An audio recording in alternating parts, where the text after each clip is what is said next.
Hi there and welcome back to Triplicate, and today something a bit different, something not related to electronics. Now, I have done one video on running, on the calories you burn while running, and I got into running through Parkrun, and this is their website. And I must say at this point, if you're not into Parkrun, the rest of this video is probably not going to make a lot of sense to you. And if you're not into Parkrun, maybe you should find out about it and give it a go. So Parkrun is a timed 5k run. So you finish it and you get a time. There we are. And you see I'm 182 Parkruns in. And oops, here we go. Yeah, made a video just to tell the world he's done a new personal best. How sad is that? But you also get this mysterious percentage age grade. And if you click this link, you get through to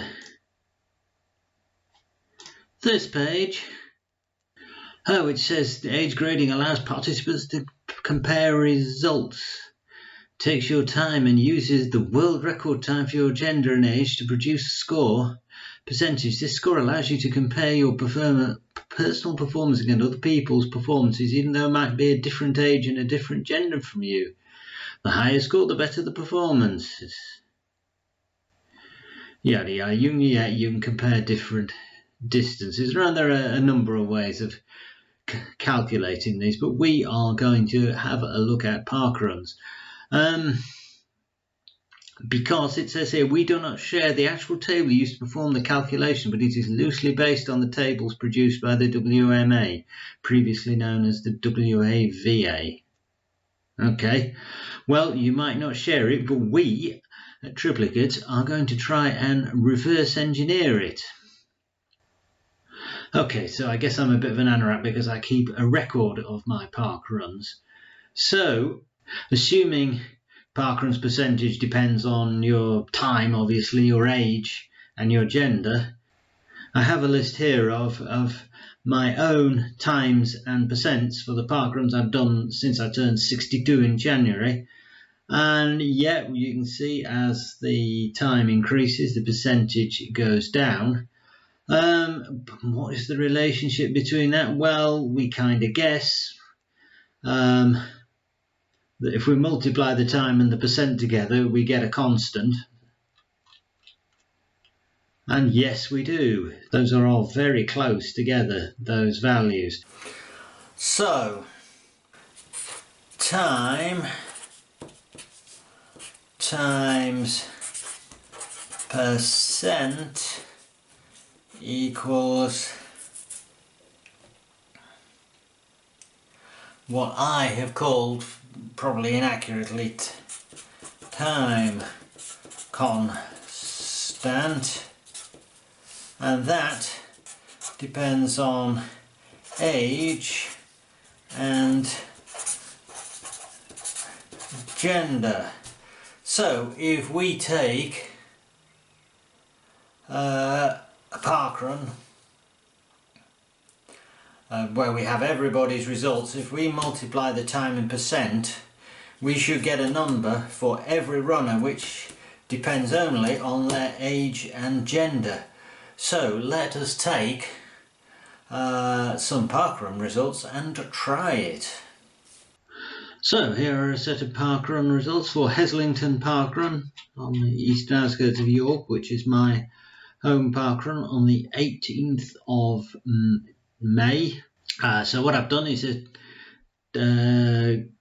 copied that table and pasted it into a spreadsheet. So there we have it in a CSV form, which is actually displayed as text in the C++ builder. And I have made a little program which takes that and grabs the relevant data out of it.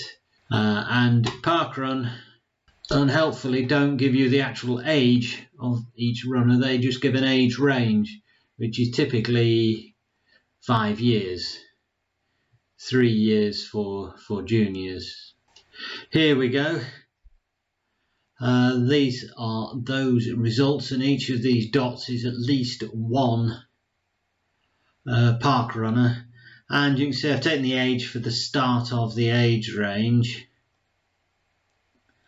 and you can see we are actually getting 4 or 5 discrete values. So our theory is correct. It is for each age you get one value. Okay, so this graph, I've scaled our time constant value, so it's something like a percent. So this is possibly the percent you would expect to get for around a 30-minute run. So if we look at women 55 to 59, we can see it's going up, so with age, so we'd expect that one to be 55, that one to be 56, that one to be 57, that one to be 58, and that one to be 59. Okay, so here is all the values for the men, just because it's simpler to think, just consider one set of values. It applies equally to both genders. So you can see we have a lot of, these are 20-somethings along here, tailing off a bit as we get to higher ages, and you can see that the values fall into very distinct values. So here we have 1, 2, 3, 4, 5 values, with several runners falling into each value, those runners having the same age. So we want to find out these values here. So if we go through these and actually look at the difference between adjacent runners,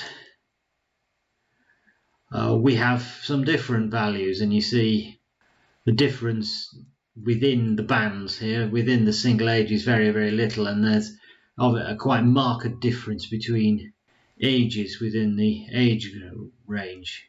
And how easy can we use this to tell the difference? Well, I guess that is the smallest difference between ranges, and here's zoomed in, so those are the ones that are the same, and you see they're all very close, and that is the smallest difference, yet we can tell that that's considerably bigger than the difference between any of these. Okay, so now we have it. So I think these are the late 40s, doesn't matter. Say that's 45, that's 46, that's 47, that's 48, that's 49, that's 51, 51, 52, 53, 54, etc. So we can get our values for each age. We do have problems in the 20s. For instance, the early 20s, I know there's only 3. And you can't see because the 2 levels are very close together, but there are only 2 levels in there. So anyway, I have pressed on, and on that basis got a lot of time constants, a value of time constant for each year. And as I say, in the 20s, in the early 20s, there are only 3 values. So what happens for 23 and what happens for 24? And in the late 20s, there are only 2 values. So what happens for 25, 26, 27, 28, and 29? Well, maybe I don't have enough runners. Maybe there are just ages that nobody turned up at that age to run that day. So I added to my original Heslington results the York Parkrun from that day and the Huddersfield Parkrun from that day. Both of them are fairly big parkruns with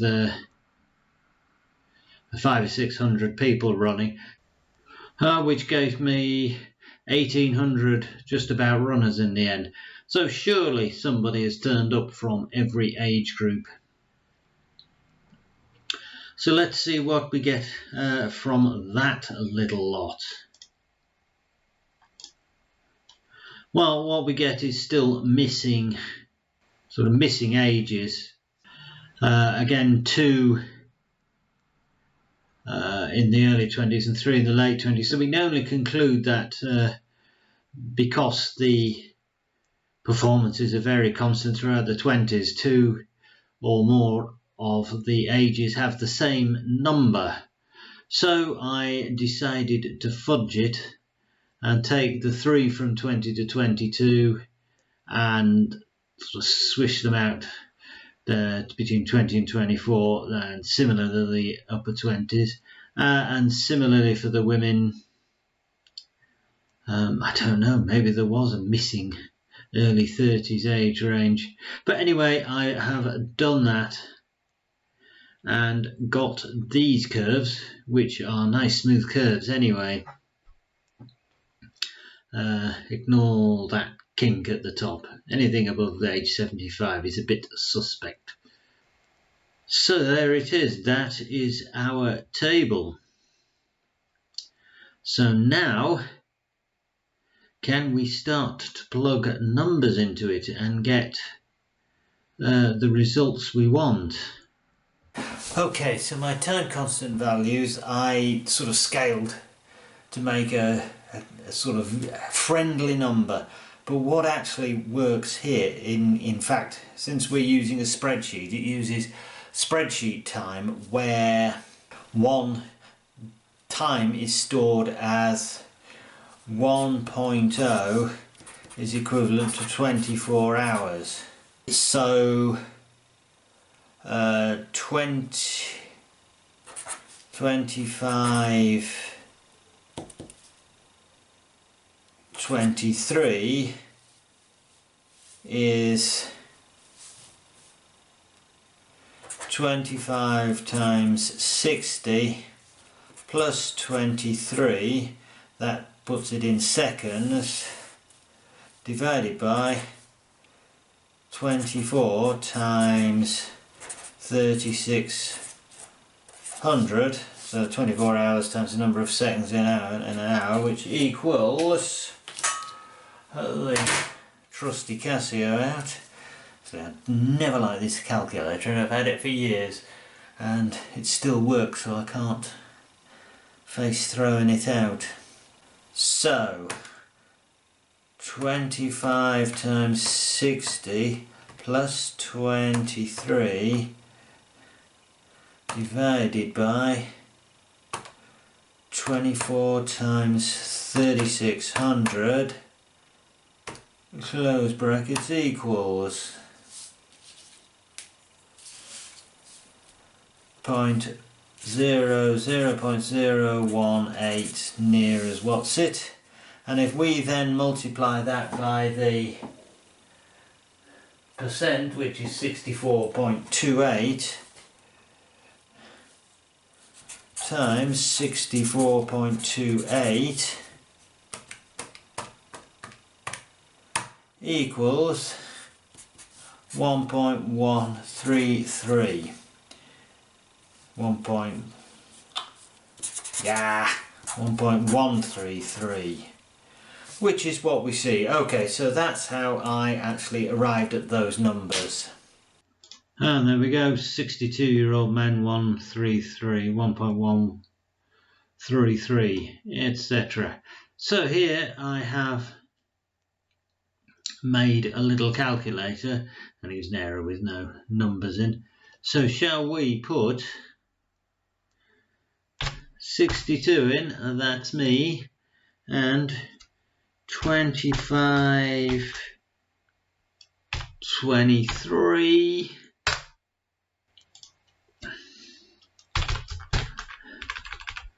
doesn't like it in minutes, likes it in hours, 64.28, which is what we have. Okay, so if we put 64.28 in,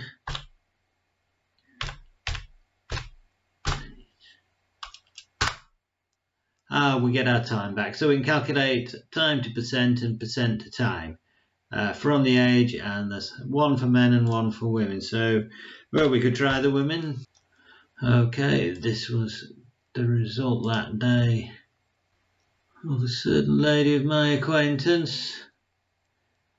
And yep, that's 60.63 is right. And similarly, if I put 60.63 in here, we get our time back. Well, it's actually a second wrong, but down to rounding errors, and we're not really trying to do this too seriously. Please tell me.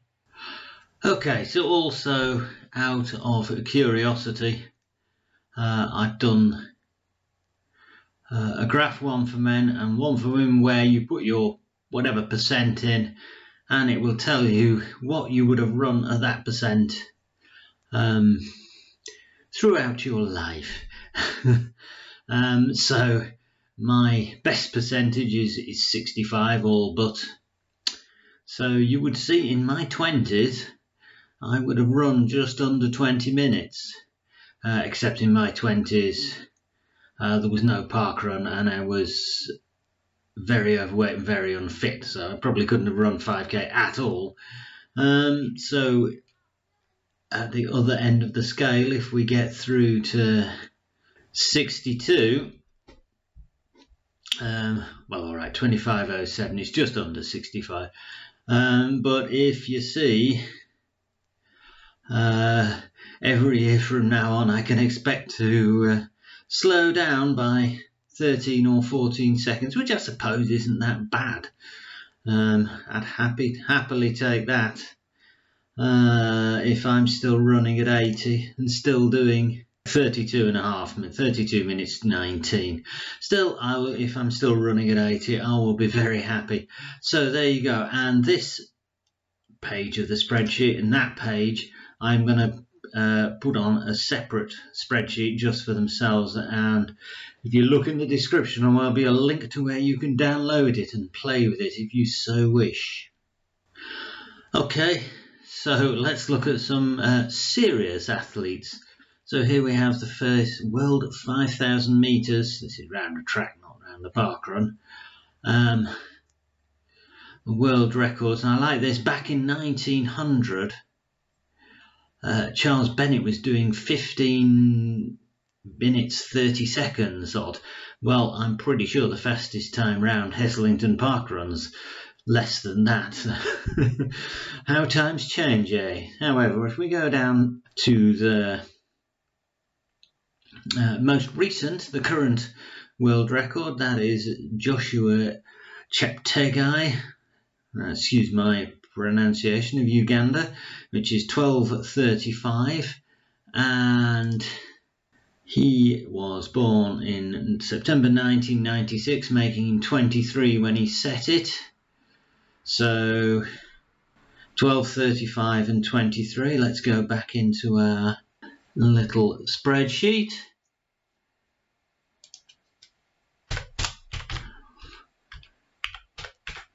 $12:35, which gives us 102.52. But I suppose that's if it's based on the world record, then yeah, we'll take that. Right, shall we look at the women? So it's 14 minutes dead. Go away. 14 minutes dead by Godaf Cagey. Again, my apologies to the lady for mispronouncing her name, I'm sure.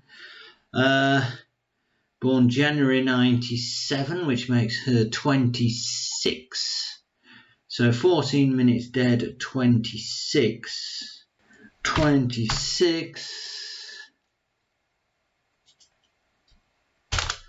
14 minutes dead. Nope, that's 24. Probably walk it in that. Which gives us 105.71. Well, there you go. That's just for a bit of interest, a bit of fun. Okay, so there you go. A little investigation into Parkrun's percentage scores, and yep, it's now Saturday afternoon. I'm finishing this video off, and another good run this morning. So I am happy with my park running at the minute anyway. And if you've got this far and you haven't ever done a park run, well, maybe you should try it out. Look up your nearest park run. Open to all, doesn't matter how fast you go, even though I can look smug at this point because I am going faster than I've ever been. So that is about it. If you disagree with my calculations or have some results I might be interested, leave them in a comment. But that's it for running for now, and until the next triplicate video, which I'm sure we'll be back onto electronics, it's goodbye for now from Triplicate.